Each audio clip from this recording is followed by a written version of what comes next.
ಮುಗಿದ ನಂತರ ಚೆಂಡದೋಕುಳಿ ಕಾರ್ಯಕ್ರಮ ಚಲುವಾಗ್ತೈತಿ. ಎಲ್ಲ ಭಕ್ತಾದಿಗಳು ಕೂತ್ಕೊಂಡು ಸ್ವಲ್ಪ ಅದಕ್ಕ ಮುಂದಿದ್ದಾರೆ ಕೂತ್ಕೊಂಡು ಇನ್ನು ಕಾನೂನಲ್ಲಿ ಹಚ್ಚ ಕಡೆ ಸೈಡ್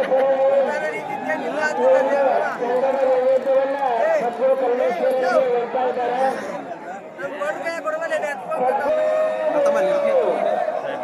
ಸದ್ಗುರು ಪರಮೇಶ್ವರರಿಗೆ ಚೆಂಡದ ನೈವೇದ್ಯ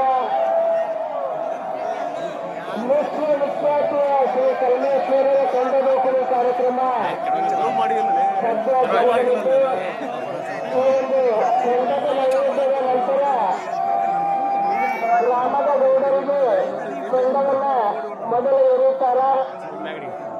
ಚೆಂಡ ಎರೆದ ನಂತರ ಎಲ್ಲ ಭಕ್ತಾದಿಗಳಿಗೆ ಚೆಂಡದ ಸೇವೆಯಲ್ಲಿ ಭಾಗವಹಿಸಲಿಕ್ಕೆ ಅನುಕೂಲ ಮಾಡಿಕೊಡ್ತಾರ.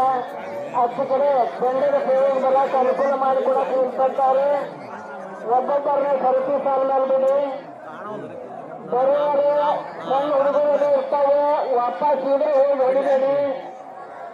ಈ ಒಂದು ಕಾರ್ಯಕ್ರಮ ಅತಿ ಯಶಸ್ವಿ ಮಹಾಮಹಿಮ ಸದ್ಗುರು ಪರಮೇಶ್ವರ ಚೆಂಡದೋಕುಳಿ ಕಾರ್ಯಕ್ರಮ ಅತಿ ವಿಜೃಂಭಣೆಯಿಂದ ನಡೀತಾ ಇತ್ತು.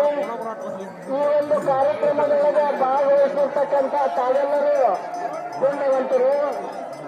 ಈ ಒಂದು ಪರಮೇಶ್ವರರಿಗೆ ಚೆಂಡದ ನೈವೇದ್ಯದ ನಂತರ ಪಾಲಕಿಗಳು ಸರಕು ಸಾಲೊಳಗ ಆಗಮಿಸ್ತಾವೆ.